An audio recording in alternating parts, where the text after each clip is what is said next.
1958 Chevy Impala 2-door hardtop. These are awful rare little cars, and they're holding a really good value. This has got an amateur restoration. It looks real nice. It's got a nice interior, turquoise and white. It's a 348, 3-speed standard transmission, 3 deuces, and it's all numbers matching.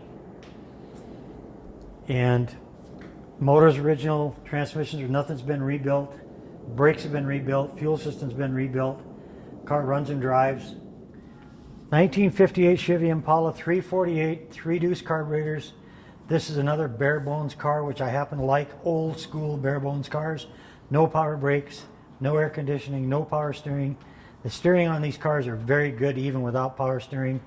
Very easy to drive. It is a 3-speed standard transmission, which we know the world has gone automatics, but it's a 3-speed standard.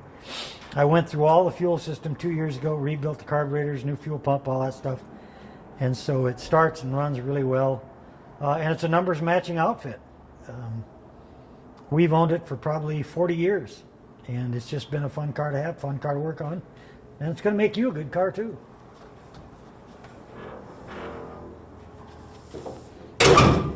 This is a 1941 Lincoln Continental Coupe. Very rare handmade cars. According to the book, they only made 1,250 of the Continental Coupes. Only made them for, I think, 2 or 3 years. They just are a strikingly beautiful car. This is one of our most beautiful cars. It's just pure Art Deco everywhere. Look at that waterfall front grille.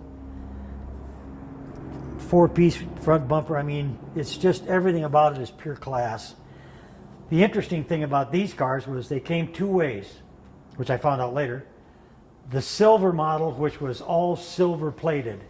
All the door handles, all the gauges on the dash, trim, all that stuff was all silver plated.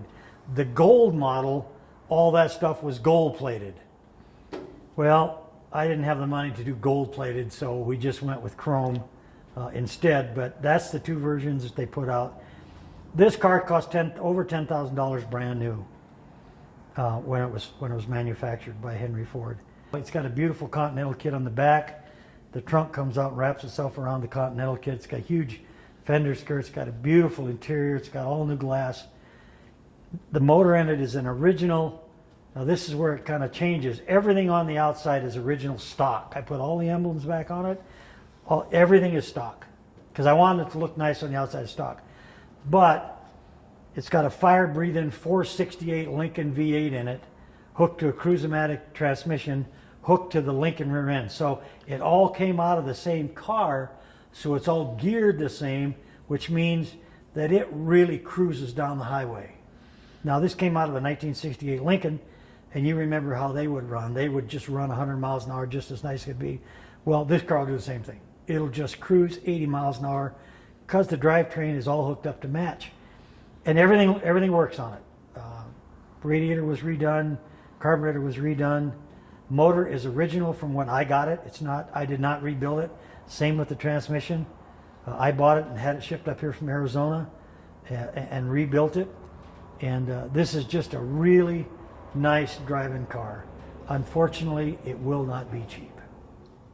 Okay, we've got a 1926 Ford Model T.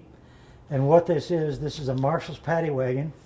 And what you could do with Model Ts all the time they were being constructed, you could buy the running gear and you could buy up to the cowl, and then you could put your own body on it.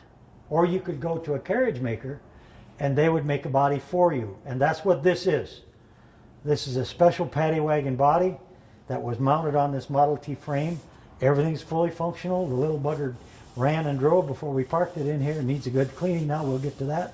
But it's just a really neat little oddity. And it would really look good in your man cave or wherever you wanted. But you could at the same time just do a little cleanup on it, clean the fuel system up, and you could drive it.